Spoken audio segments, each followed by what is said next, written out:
Okay, so hi, good afternoon, everyone. We'll start with the introduction.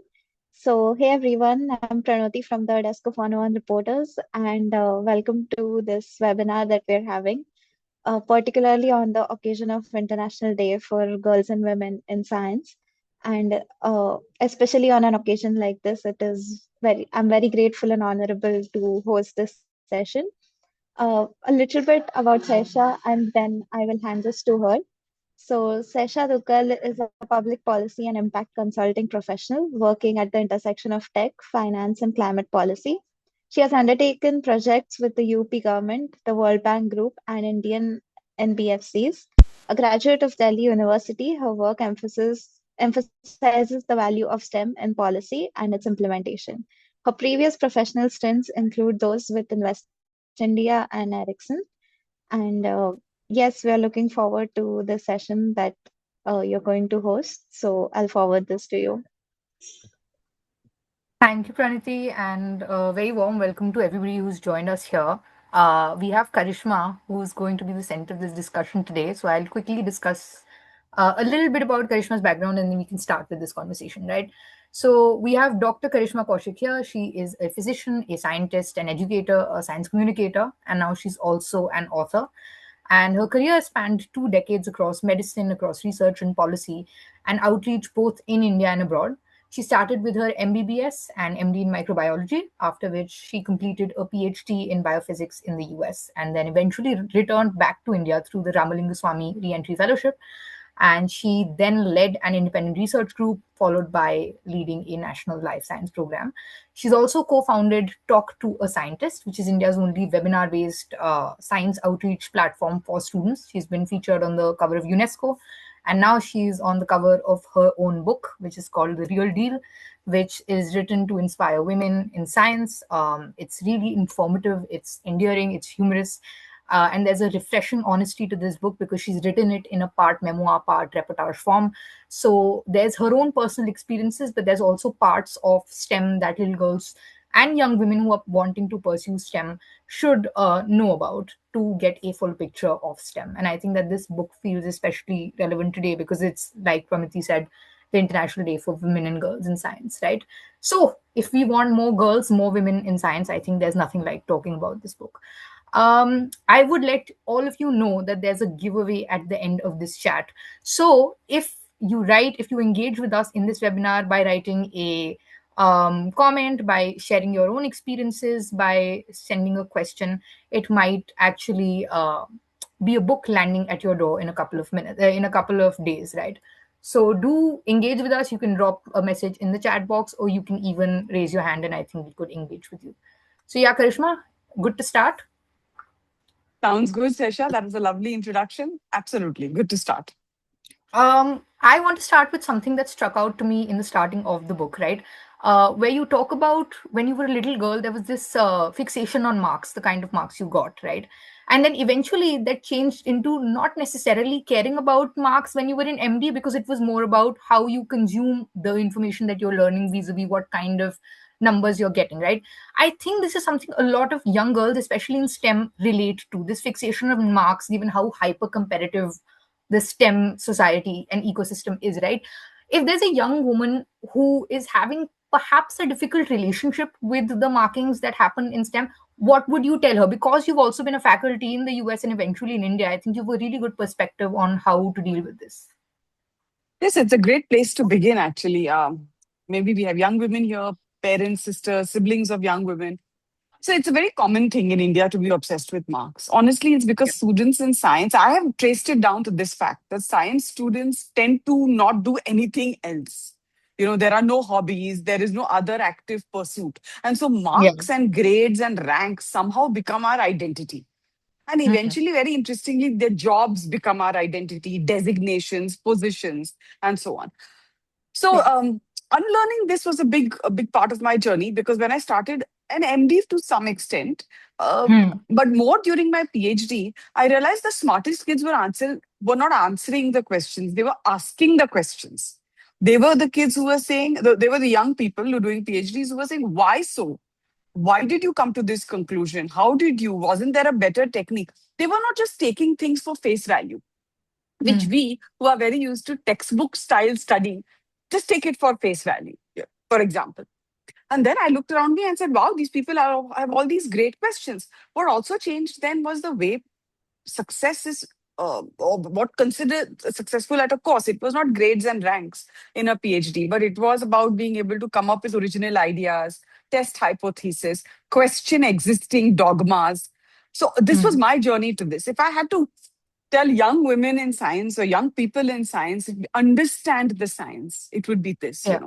Don't worry. So, to some extent, grades and marks are needed to get admissions. But there are many ways to get to where you want to. Our testing systems may not accurately, absolutely do not represent intelligence, and neither Hmm. do our recruitment systems, to be very honest. So, there are many paths. It's difficult to see this early on. Try and do well enough, but more importantly, try and understand what you are studying, because that's what's going to hold you in good stead. Hmm. And when you say our testing systems don't test intelligence, would you say that that holds true for all sort of aspects in schooling, then MBBS, MD, PhD, or do you think there's a point where the testing system changes? So I think definitely up to medicine and engineering. So BTech, Hmm. MTech, BSc, MSc would come under that. PhD to some extent, because you have to drive your research, think of a question, think of solutions, think of alternative possibilities. So it does test you to some extent. Hmm. Mm, and yeah, so I would definitely say up to your first degree, it's Right. very marks and grades and ranks and that kind of orientation. Hmm. One way to do this, and I've said this in the book, in the chapter where I talk about careers in STEM, is the value of work experience in STEM. Yeah. So when you're pursuing a BSc, BTech, MSc, MTech, it's good to do internships, observerships, branch out Hmm. a little and see what are the skills you need for the real world. And they will not Yeah. be reproducing this paragraph in the textbook. They will not be Hmm. solving this sum at lightning speed. They will be Yeah. really being able to apply what you've understood to an actual problem on the ground. On the Yeah. ground could mean anything, in the lab, in a company, in an organization. And that's where you start thinking of how you study differently. Hmm. Interesting, because I think this lends also to one facet of your book that I found very interesting, which is the part where you talk about how your thesis opened up your horizons to some extent in terms of what you wanted to do. Up until then, probably you didn't have that much of a solid idea. You were kind of rolling with whatever came your way. So I would love for you to share with everybody here how you came across what you wanted to do. So, like you said, I got an MBBS seat in a particular college. I took it. Then I got MD microbiology. I didn't get other specializations. So I took MD micro. I had a few options, but microbiology at Pune emerged the best option. But it was Yeah. during my MD that I was handed over this project saying all Mm. MD students have to do a thesis, a research thesis. Now, this is something that most MD students feel like an extra waste of time kind of thing. Should I Right. worry about how to see patients, how to diagnose conditions, or should I be doing some research? But because I was doing an MD in microbiology, I had the time and also the inclination, because the research infrastructure was there in the Army Medical College where I did my MD. And then when I started working on the chickenpox project, so I didn't come up with the question, I didn't come up with the idea, it was just handed to me, but I grabbed the opportunity. And when I started collecting samples, developing assays in the lab to test it, trying out new techniques like gene sequencing, which was relatively new at the time. I'm talking about 2008. And this is only specific genes were sequenced, not whole genome and fancy stuff that is available today. I went to a research institute. I met researchers. We chatted. It was a beautiful phase where I was solely focused on my professional goals. So I could spend a lot of time on what Yeah. I was doing. And then I suddenly realized I'm good at this. I enjoy doing it. So if you see the ikigai elements, I was Mm. good at it. I enjoyed doing it. I still hadn't thought of how to make money. That came later in life. But at least two of the three ticked off. And I said, I want to do more of this. But I also Mm. realized that an MD wasn't going to be sufficient to build a career in scientific research. I would need to train for it.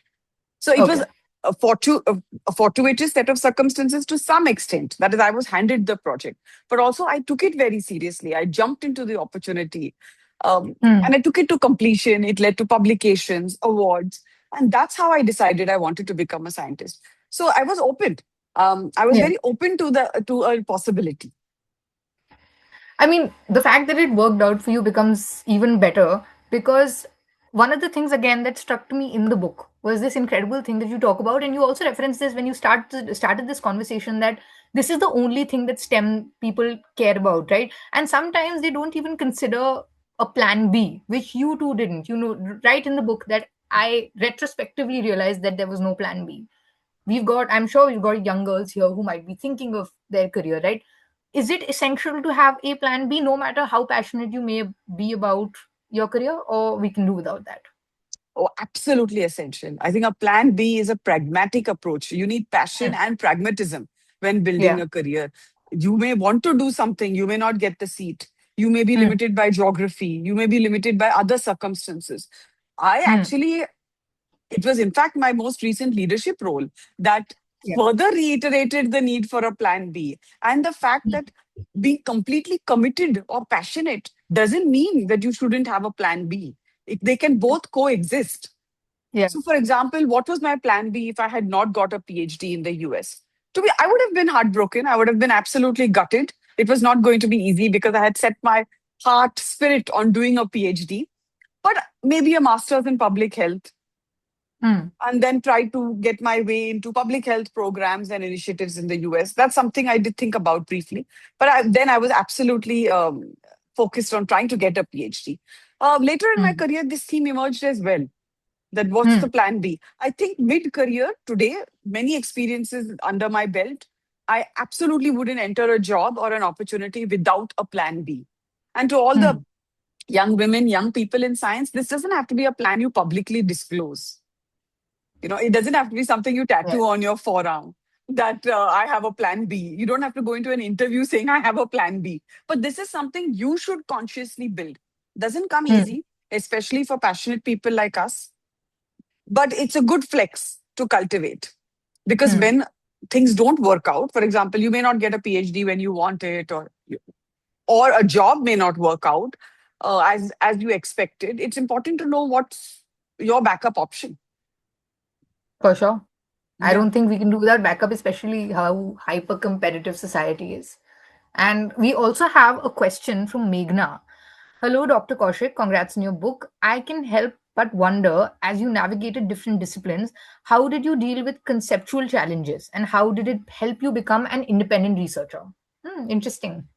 It's a great question, and I think I talk about it when I talk about the start of my PhD.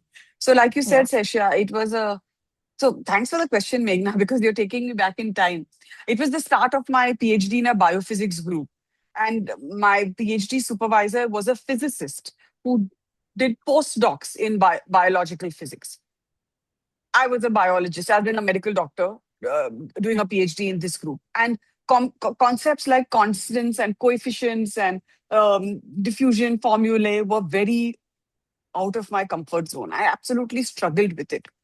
How we overcame it at that point, I think my PhD supervisor sensed that I was struggling with it because I hadn't done mathematics and physics for many years, and certainly not at the advanced level that it was requiring. But she knew that I was committed to the PhD. So she suggested that there was a really talented undergraduate who had come to work in the lab, and she said, initially in your PhD, you work in tandem. Let Hmm. him focus on the physical elements of the problem. You focus on testing the physical elements, the biological testing. And so there was Yeah. a certain, to use a word in Hindi, like a talmail. And he brought energy, enthusiasm. I was a mother by then, so I had structured work hours. So we balanced our time and expertise, our Yeah. contributions to the project. This continued for about a couple of years, after which I completely focused on the biological aspects of the project. And then Hmm. that collaboration sort of stopped at that point. So this is how I overcame it. But yeah. Yeah. And then when it came to doing my own research, it was up to me to decide what I wanted to focus on. And I had gained confidence in my ability to raise money for my research, write my Hmm. research up. And so that became relatively easier than my PhD experience. This also reminds me of the part of the book that actually focuses on you becoming a mother during your PhD. And I think that it's such a unique, not unique in the sense, I'm sure many women go through it, but it's so unique because we noted, right, that you didn't have a structured maternity leave that you had to curate on your own.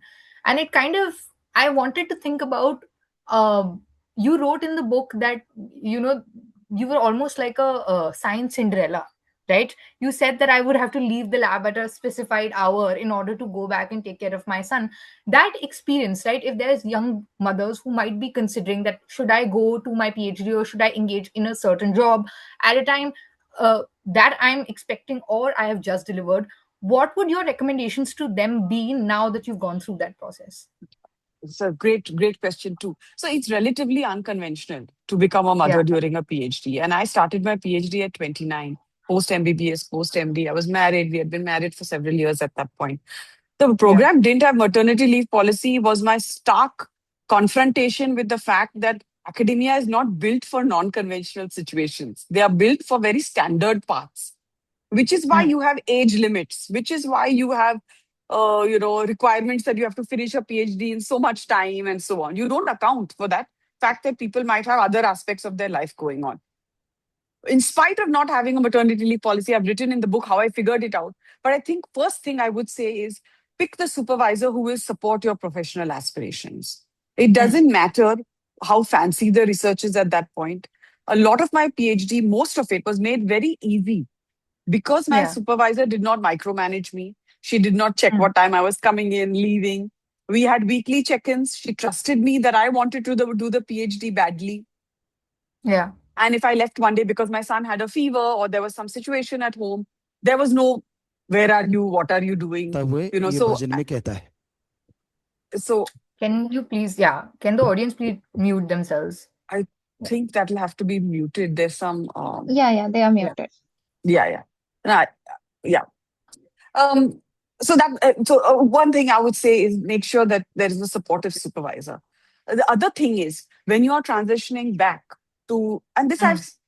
I learned it the hard way, but I've also seen many young women not figure it out easily, is build a Mm. support system in place when you're transitioning back to the PhD or the workforce. And that support Mm. system can include parents and in-laws for sure, but also a nanny, a house help, a tiered support system. And I talk about that when I travel to Italy and all the chaos that ensued. I talk about that, a Mm. tiered support system in that part of the book.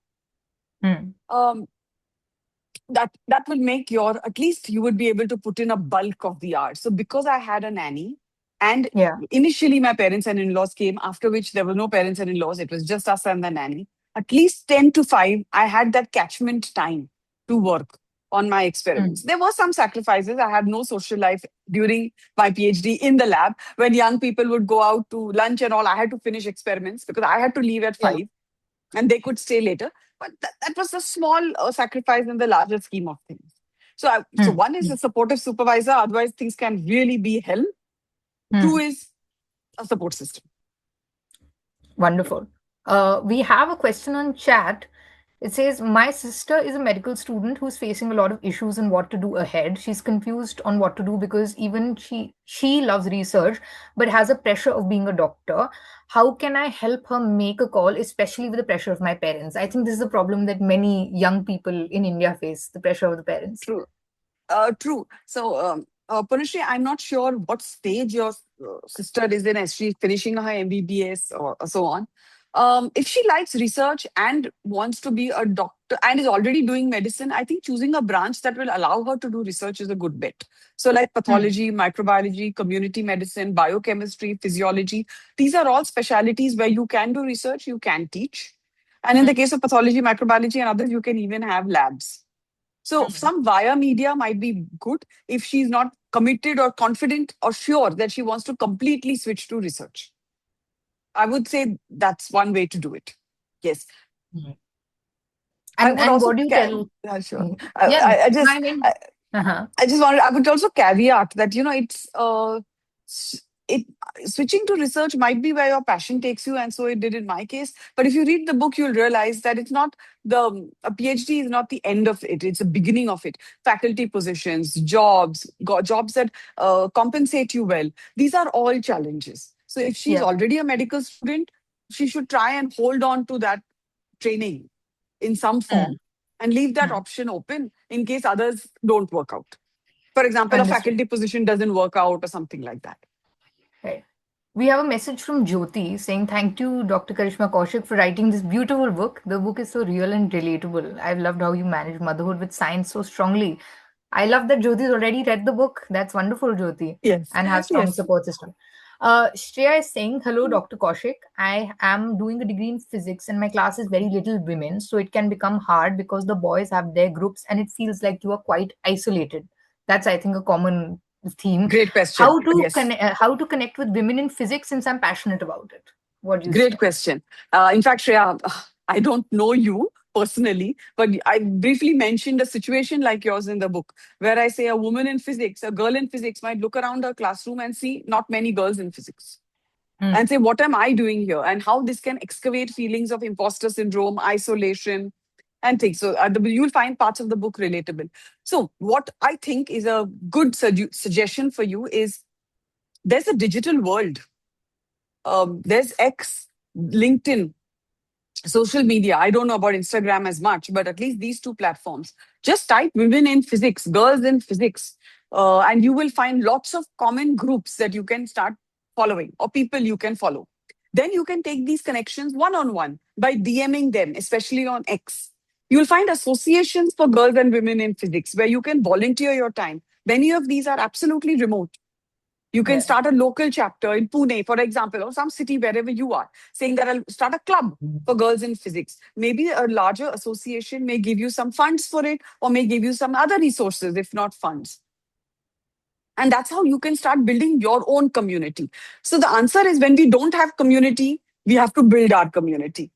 And Yeah. I have done this at many times in my career. There are very few physician scientists in India. We do have a group now, Hmm. a group for mothers in science. When I was at a state university, um, I've talked about the hostile environment at times and how the digital community became my community, basically. No matter what was happening in my immediate environment, I had colleagues I could reach out to on X. So that's Yeah. the power of digital networking, especially for women who are not only find it hard to find community, like in your example, but also as women advance in their careers, they don't have evenings free. They don't have time for Hmm. beer with the boys. They don't have time for evening walks with the director of their institute. I mean, forget time. Just imagine how that would even look, right? A woman scientist taking an evening walk with the director, though a male scientist would very easily be doing it because the director is most often going to be male. So women also have to manage social conditions, optics when they choose to network in person. And the digital platform overcomes several of these challenges. So I would say just get onto uh, digital groups to start with. And I think one way in which you yourself have linked back to, sort of given back to this ecosystem, is by building the community of Talk to a Scientist, right? Tell me Yes. about how that came about in your mind. So that was when I returned to India, it was driven by a deep commitment to plow my expertise back to India. I've talked about some concerns I had too, and how we overcame them. But I wanted to, I was funded on public money. My fellowship was funded on taxpayers' money. I had a very strong sense of the fact that I need to take science to the taxpayers who are funding it. That's how Talk to a Scientist was born with my co founder, Dr. Snehal Kadam. We've now been leading Talk to a Scientist for 6, 7 years, and it's a platform for young children, young students. And we, on a monthly basis, bring a scientist to talk about their research. We've covered topics from nanotechnology to climate change to marine science, computer science, range of different. We've had hundreds of sessions, and young Hmm. children, 8 to 12, 8 to 15 years, join and ask questions. Hmm. And you'll be amazed at the kind of questions they ask, Sesha. Some of our Hmm. guest scientists who are speakers, who are scientists, faculties, founders, say that these are questions they were asked during their PhD. Hmm. So that is the power of communicating science in simple terms that even a child can understand and a child can ask questions. Personally, for Snehal and me, and I speak on behalf of Snehal too, it was the most fulfilling endeavor we have undertaken, which is why, in spite of so many career changes, movements, she moved out of India subsequently. It has continued as a passion project. It has Hmm. brought a lot of joy to our lives and to the Yeah. community. So, like you Hmm. said, building communities.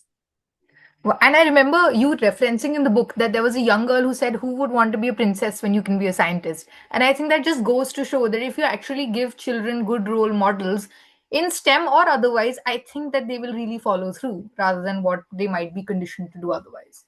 Yes, precisely. And so much of it is conditioning. I've written in the beginning of the book how I wanted to become Miss World and Miss Universe, Hmm. because that's what we saw. We saw Yeah. Aishwarya Rai and Susmita Sen taking the stage, and we felt that is what recognition looks like. And then, of course, we Hmm. grow wiser and older and realize that there's so much more to life and Life. so many other fulfilling ways. And similarly for young girls, they grow up with pink and purple and sparkles Hmm. and jewelry and makeup and think because the princess has all of it. And when they see such role models, they say, okay, I can become a scientist and still have all Yeah. of that. So that's what Doctor Scientist did for a lot of young women, young girls Did actually, who came to the you platform. have a role model growing up, Karishma? Like I've said in the book, not a science or a medical role model. It's a good Yeah. question. I think my mother was my living role model. Yes. It took me many years to appreciate her fully, which I think Hmm. lots of children feel about their parents, because you see Hmm. them as parents first and professionals only gradually. So I would say my mother was that professional role model because she did it all: a medical degree, relocation, built a career in a new city from scratch, became a mother, enjoyed her many different roles. Yeah. Makes sense. But I've We have also another. caveated, Sesha, just to say, I've also Yeah. Yeah. Sure. caveated Sure. the whole role model fallacy in the book. Hmm. If you Hmm. read later in the book, often when we encounter role models more closely, we Hmm. get a bit disenchanted because we Yes. are sort of giving them this halo effect. And it's Hmm. happened to me too. I once met a director general of an institute who happened to be a woman. And Hmm. let's just say the experience wasn't that great. And I Hmm. had this halo effect around her. Similar experience happened in the US with Indian origin woman professor. Finally, things, I've written about it in the book so people can read. So I think the answer with role models is um, seek to emulate certain traits about role models, Hmm. but not in totality, because everyone comes with their fallacies and foibles and human elements. Hmm. Okay, we have another question in the chat from R saying, "Hello, Dr. Kaushik. I just wanted to ask that why did you decide to do PhD after medicine? Would you recommend that path to others?" Yes, I get that question a lot. I get that. So Hmm. I've addressed it in a lot of detail in the book. It was, like Sesha mentioned, the chickenpox project that Hmm. opened my eyes to research. I liked it. Hmm. I was good at it.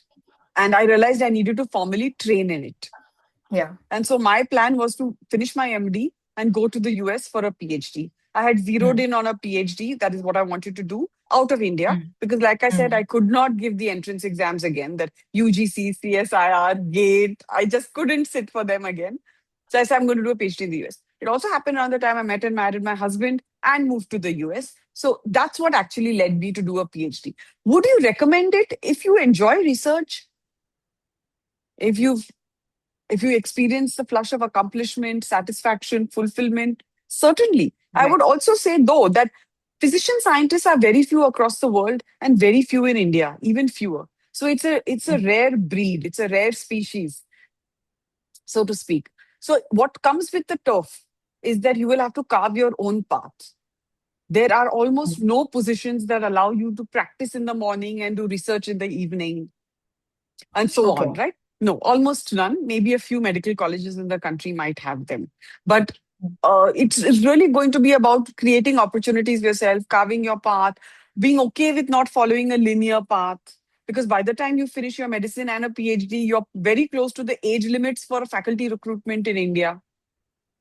Hmm. So that may not work out. So that comes with the turf of following your passion, is you have to create your own opportunities and path. Hmm. Uh, we have a great question on chat which Muskan has posed saying, "Hello, Dr. Kaushik. I have this question that how do you deal with mental health pressure of a science degree?" I think, spoken extensively about mental health in the book. She says, "I don't think we talk enough about mental burden in STEM. Many of my peers are dealing with illness, physical and mental, because of competition, because such few seats and so many aspirants." So, like you said, Sesha, it's a great question from Muskan, and I have addressed Yeah. mental health and science in the book through my own experiences, through anonymized examples, as well as through reports. There are different Hmm. aspects to this. One thing Hmm. is getting into it. yes, I talked about how between my MBBS and MD, it was a nerve-wracking time. What Mm, helped, if I look back, was the support system of my family. I had my parents mm, who said, even if it doesn't work out, something else will work out, and so on. mm, Later in life, you have partners, extended support systems, but you also have to become a support system for yourself. mm, This I faced in two important recent occasions in my career. So I hope I'm kind of conveying that this is a continuum. There is no mm, point in your career where you will be devoid of uh, uh, mm, the effort you need to put in to keep your mental health well. When I returned to India, there was too much going on, career wise, personal wise, settling into a new country. I also found the environment that I was in hostile, unencouraging. So my virtual community helped. I think they helped my mental health. But I also did then, for the first time in my life, seek the support of a career coach. And it was just weekly sessions. But I felt few things happened immediately. One is I stopped talking about it at home, which I think a lot of us do because that's yeah. our safe space. That's our comfort zone. Those are the people who will take a bullet for us. And but we also can't burden them, right? Your spouse, your parents, your sibling is not your therapist. They also Mm, have their own life going on. And so a career coach meant I could bucket all my concerns, whatever they may be. A colleague said this, I may not get a permanent position, the fellowship is running out, my paper was rejected, whatever it may be. For that one meeting with the therapist once a week, I spoke to her. And by the time I spoke to her, I had already started feeling better about it. I mm, noticed that yeah. every week the same issues were coming up. So obviously, it's not an existential crisis, Mm, right? It's ongoing. I started accepting it as part of leading an independent research group in India.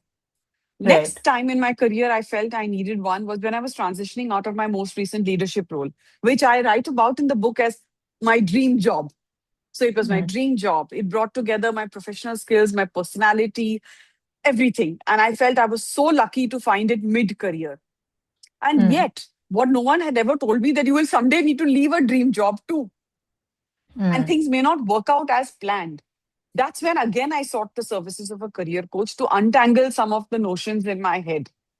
mm, Um, and there, in that at that time in my career, she helped me place my roles and responsibilities in context of what I had taken on. Saying you've done your role, it's time for a new challenge, a new job, a new whatever. And it happened to be the book. So it's an ongoing process, Muskan. And initially, it's family, parents, partners support. Of course, not everyone can afford a therapist or a career coach, but there are several who do offer it at very affordable or what I would say competitive pricing. After all, they are also earning a living out of it.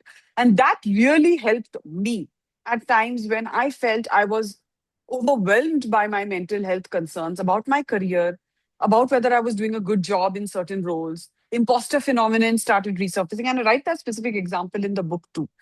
Um, that really helped me.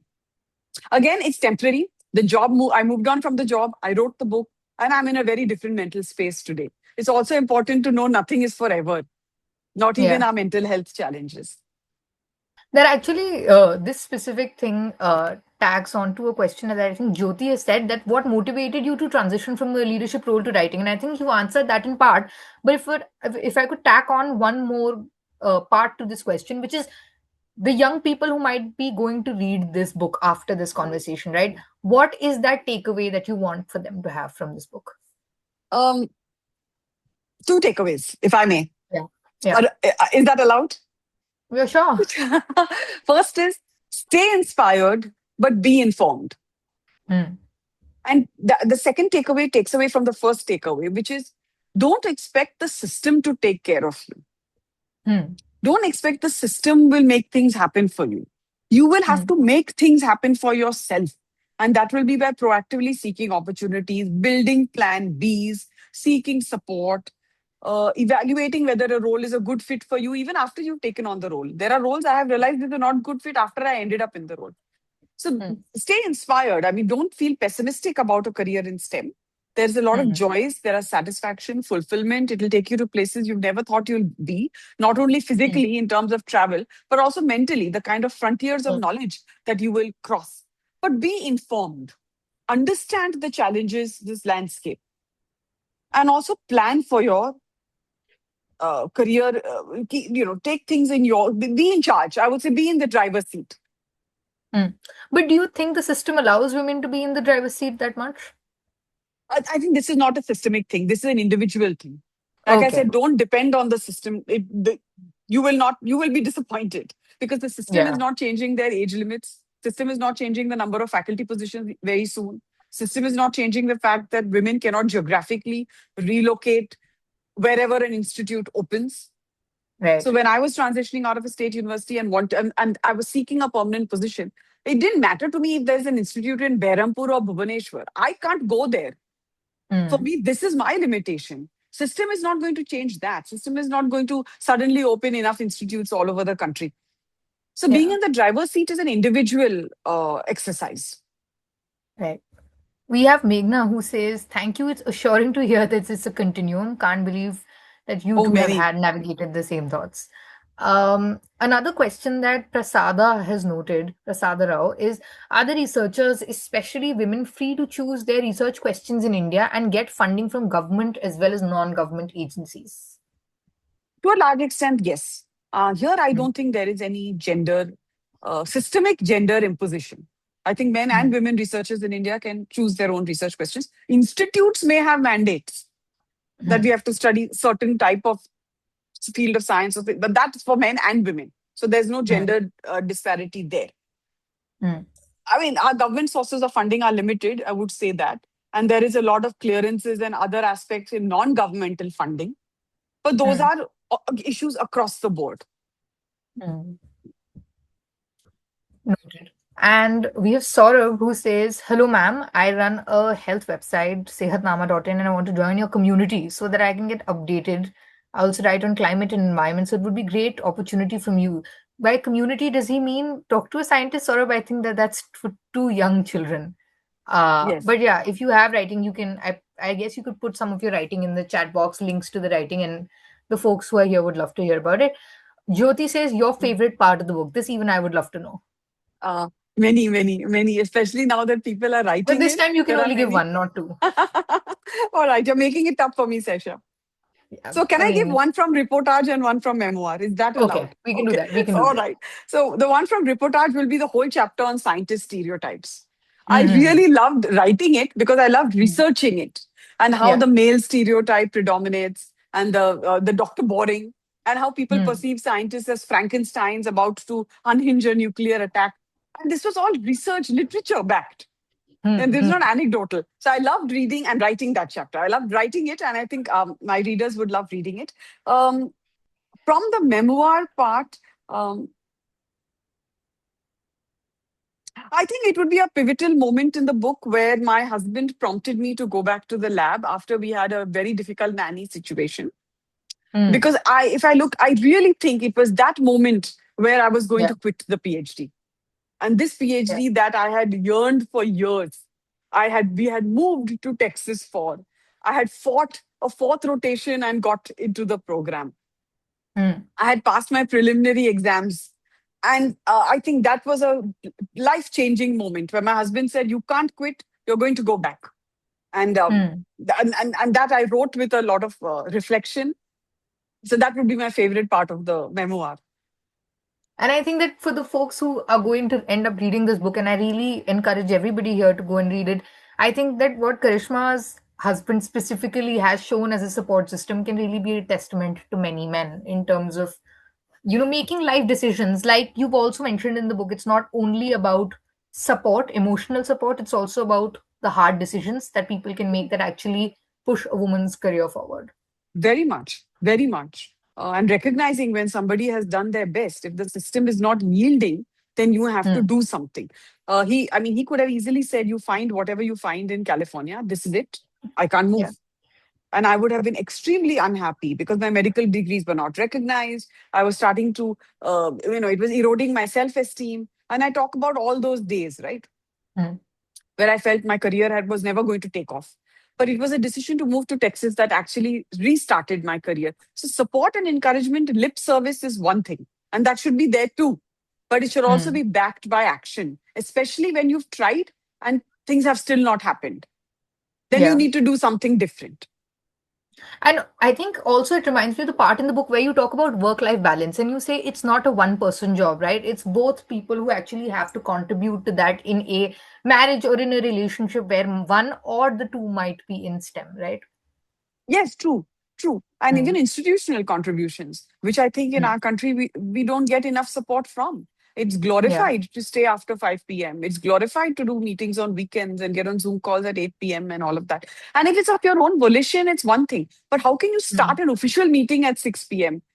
It yeah. befuddles me because I did science in the US in a system which in our university where this never happened. So to normalize all of this in India was a very sharp contrast. Uh, Mm, and I think institutions in India don't do enough for well-being at the health at the workplace. mm. Uh, Another workplace things reminds us of a question that is in the chat about mentor mentees. Hello, ma'am, and it says, how can one build mentor mentee relationships in STEM that everybody seems to be talking about? The I great think this is a question, and question that befuddles a lot of people because people see that people can be very close to their mentors per se, but it's very hard to find somebody who might be able to help you in such a setting. so yeah, I mean, true. And there's a chapter on it in the book. Yeah. Largely, mentor-mentee relationships grow organically. Former Mm, supervisor, faculty, teacher, and so on. You can also find mentors on social media mm, and informally connect with them. Most people will be willing to offer advice, get on a Zoom call, be in touch on email, conferences, seminars. These are all other spaces to find. It doesn't always have to be your supervisor or a teacher or your academic advisor. It could be anyone you're seeking inputs from. A key is mm, to know what you're seeking. If you're seeking input as a mother in science, another mother in science who you perceive to have the same value system as you might be a good fit. If you're seeking mentorship on landing a certain job, then you'll mm, have to know what you're looking for. You can have many mm, mentors. It mm. doesn't have to be one person. You can have many Yeah. mentors for many different reasons that you're seeking that mentorship. Mentorship is also not supposed to be a dictatorial thing. They're not supposed to tell you what to do. They're supposed to give you Mm, options, nudge you, and finally the call is yours. If a mentor is imposing their decision or feeling upset that you don't follow their decision, then that's just not the right mentor to have. yeah. Yeah. Uh, I think that one of the questions that I had, slightly more because eventually you had a policy role. Jyoti says, thank you to Mr. K as well to set the bar high. I will tell him that. Jyoti I has will tell really him read that. that book. Yeah. Yes, she has. Yes. Even I love how you've mentioned I really love how even though a lot of other people have been S and Doctor that, but the fact that you've mentioned your husband is Mr. K, there's something so endearing about that. Yeah. Thank you. Anyway, Thank you. Because I was K is, thinking I'm about, also K actually. So, huh, so yeah. who are they? I didn't want to confuse the reader. Yeah. Hmm. It adds an Yeah. odd value to it. I was thinking about from a policy side because you've read a national science life science program as well. From a policy side, I wanted to know what pedagogical changes do we need because I was recently reading that women continue to make up for about 20% of IIT student base even though they have supernumerary seats attached to them, right? So from a policy side, what do you think do we need to make STEM more accessible, more inclusive for women? So lots of things. Our recent science, technology, innovation policy touched on several of them. I was on Yeah. one of the committees that gave these recommendations. Unfortunately, a lot of it remains as committees and recommendations and not actionable Hmm. implementation. But look, first things first. I think India shouldn't ageism in India. This age cutoff Hmm. for hiring in institutes. You're Hmm. automatically losing women. You're Hmm. automatically losing 50% of your workforce, skilled workforce. Because by the time women finish a PhD, do a postdoc, they do get married, they decide to have children, and they just don't meet that cutoff of 35 years or 38 years or whatever that arbitrary cutoff is, right? Hmm. Make it years post PhD, say 10 years post PhD, 15 years. It's okay to have some structure, but it can't be age. Hmm. You're completely devaluing women who have survived the leaky pipeline. And Hmm. now, after a first child, relocation, everything is behind them, are saying, now I'm ready to take my career head on. But they're too old Hmm. for any of the mainstream positions, for the linear paths. So I think that's Hmm.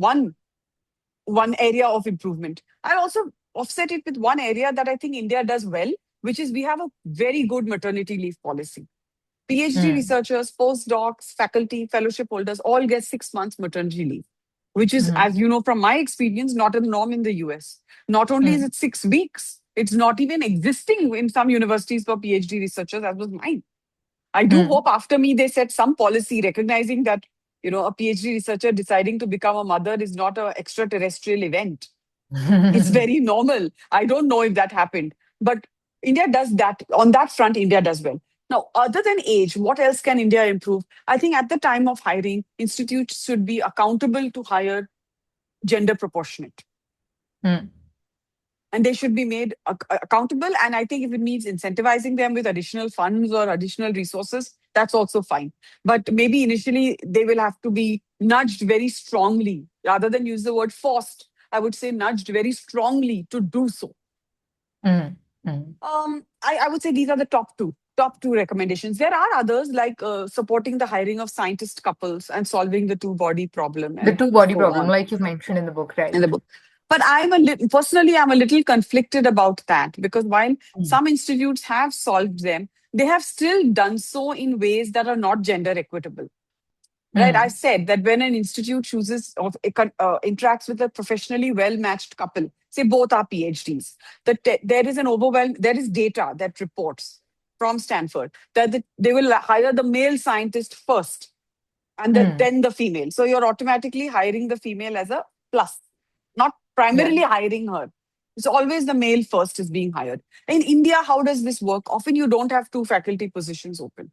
So they will Mm. offer the male scientist the faculty position and the female scientist the fellowship or the Mm. science communicator role or the grants advisor role or the program manager role and so Yeah. on. Right? Just as a little add in, a throw in, they say this is a permanent job.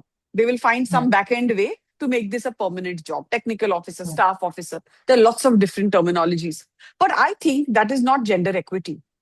And I've written in the Mm. book, especially after the bias and discrimination chapter, that DEI needs to be thoughtful. In doing so, like the pathway to heaven or hell is paved with good intentions sort of situation. Mm. You are doing it with the right intent, but your model is not supporting gender equity. You're automatically saying men become faculty and women become other careers, The other adjacent roles. Yes. adjacent roles, right? And then you package it saying, oh, but she wanted that role. I don't know. Mm. I don't know the truth. India hasn't produced enough examples to be able to look into the data. Scientist hiring in India as couples is very anecdotal and sparse. It's few and Mm. far between. So this needs to be thought through. So I wouldn't say Mm. the two body problem is something that I advocate the way it is being addressed. Hire them Right. on equal terms Mm. if you want to truly solve it. But ageism and uh, gender equity hiring, not as couples, just as individuals, Mm. are two measures that can be enforced. Unfortunately, they are not. Even our award systems use age. And that's why so Mm. few Shanti Swarup Bhatnagar awardees. If it's a game changing, a career changing award, shouldn't the playing field be equal? If you put an age cutoff and say you have to have a permanent position in the institute, you are automatically disqualifying so many women from even being eligible. Understood. Right. Makes a lot of sense that you pointed out about ageism because I guess for someone looking from the outside, we probably don't know that this could be such a systemic issue. We are coming to almost a close to this call. So I would recommend that before we announce the winner of the giveaway, I mean, before Karishma announces the winner of the giveaway, please put your questions in. From my side, I have one last question, and I think then we can look at the giveaway, which is that you, Karishma, in the book mentioned that you briefly worked in a lab, volunteered in a lab in the US when there was a gap between your PhD and before the starting of your PhD, right? When you were not Yes, getting a yes. lot of roles there. And you worked in labs in India. Do we see a fundamental difference between how India operates versus the West? So I do allude to that in the book. And been asked this Mm. question a lot, Sesha. It's a great question. Mm. I think I've said it multiple times. The questions Indian scientists are asking, the papers they are publishing in, are on par. I mean, there's no difference. Uh, Mm. it is the how we practice science that is different. The kind of administrative and bureaucratic overhead that Indian scientists face, the amount of paperwork. Nobody outside India, at least I'm talking about North America and Europe, no one does paperwork for procurement of consumables. And if so, somebody is taking care of it. It's not the scientist who is doing it. There is an administrative staff who is doing it, for example. Mm. The overhead of managing that means Indian scientists spend so much time just getting stuff and not doing stuff. They're just buying consumables. How do I buy this? How do I buy that? And not actually thinking about the science enough. Mm. The second big difference is the way our grants and fellowships are dispersed. Lots to be improved upon there. No one can do good science without knowing whether they're going to get a paycheck at the end of the month. Of all the challenges I had as a PhD researcher in a US university, I never had to worry about being paid on time. I Mm. knew that at the first of the month, my PhD stipend will be in. And that mattered to me because I used that to pay my nanny. I used that to build Mm. a support system so I could show up in the lab. I will say that is the second big aspect. And the third thing is we tend to buy equipment, we don't tend to maintain it well enough. Our infrastructure Mm. in many universities and institutes is crumbling. Not only the scientific infrastructure, also the sanitation, hygiene, restrooms, all of that leaves so much to be desired. And this is where the difference lies. It's not in the science we are doing, it is how we are doing science, where we are doing science. This is where the difference is. Mm. I think we can take one last question and I think we can wrap up now. Prasada says in the chat, what is your recommendation for a female PhD, that too with a hearing disability, wanting to return to India in terms of research institute to approach? Um, so, firstly, you know, this is an inspiration. A young woman who has done a PhD uh, with special abilities. This Mm-hmm. is so whoever this young person is, my salutations. Um, so there are two things to this. One thing is you have to go about it like you would interview for any job, Mm. approach the institute, and so on. At the time of disclosure of one's abilities, it depends on the female researcher how much she would like to disclose. That's for any one of us. Um, Mm. Institutes may have affirmative action policies related to hiring people with disabilities. And if that is something the researcher would like to avail of, she may want to disclose her special ability. But I would also say there, in spite of all these things in place, this is an individual assessment this female PhD researcher colleague should do. Does Mm. she feel the institute has the kind of infrastructure that would help her work successfully with her special abilities? Right? It's one thing to say that on paper. It's one thing to have it in practice. I personally have been to an institute in India that did not have an elevator, and Mm. it was 3 floors Wow. long, or 3 floors high. Mm. So it's one thing to have all of this on paper, but they didn't have an elevator. The shaft was made, but it was never fitted. Talking of all those infrastructural problems. So everyone walked up. I shudder to think of what they would have done if they found a student or a faculty come to them with a special Mm. ability. So this is an individual assessment that if you're a confidant of this colleague, I would ask her to make that. And secondly, about whether the colleagues would be the kind of people she would enjoy working with. Mm. Wonderful. And yes, like you said, an inspiration for all of us. Prasada, I hope whoever this person is, like lots of support to them.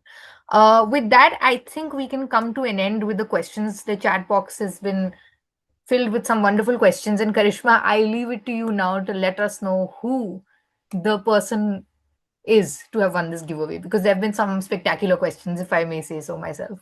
Yes, they have been, Sesha. Thanks to you for this, and thanks to our audience. I don't know whether I'm the right person to make this assessment. I leave it to you, Sesha. Oh my God, no, no, no. You have to. You're the one who's had to answer them. Come on, we can have somebody you think is. I mean, a special mention to everybody because everybody's gotten great questions, but I have to say we'll have to pick one.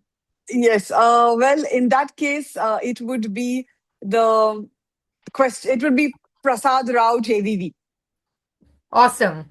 Congratulations, Prasad, on winning the giveaway. This has been wonderful, and you asked some really interesting questions. So, thank you, everybody, for joining, for sharing your evening with us. I would recommend all of you that if you haven't already, here's this wonderful book that Karishma has written. And we would recommend that everybody go have a read, share it with young women who have or want to pursue a career in science. And I think that that has been a great evening. Pranati, Sesha, I I would think that just we can say, now. Yeah. lovely to have all the questions. Thank you all for showing up on on an evening like this, and no better day, right? International Day of Women and Girls in For STEM. sure. And Prasad, if you can please email maybe Rukmabai 101 reporters your email, address. He I can will ship email a book us. there. Okay, great. Please ship. I will ship a book directly through Amazon to your physical address. So please Okay. email 101 reporters your physical address. Thank you, Meghna. Thank you so much. She can't be. I know Jyoti has read it, and Jyoti shared her feedback with me. So yeah. Prasad says Rukmabai carried an article about my daughter. That's wonderful. That is Oh, lovely, awesome. lovely, lovely. Yeah. And the piece on Karishma is out today, if I'm not wrong. So please go and read that. You'll get a better insight into her life, and then eventually you can also read the book. Yeah. Yes, Pranati, over to yes, you. Thank you so much, Karishma, for sharing your wonderful insights. I was really enjoying that conversation. A lot of things are also relatable. And Saisha for hosting it so beautifully. And yeah, the questions in the chat box, like just one question after the other, were like they were mind blowing, mind scratching, making us think about a lot of things. So thank you so much, everyone who joined today. I know it's a weekday, but no better day than an International Girls and Women in STEM Day to have these type of conversations. So thank you so much, and I hope you have a good evening ahead. I'll stop the recording. Thank you.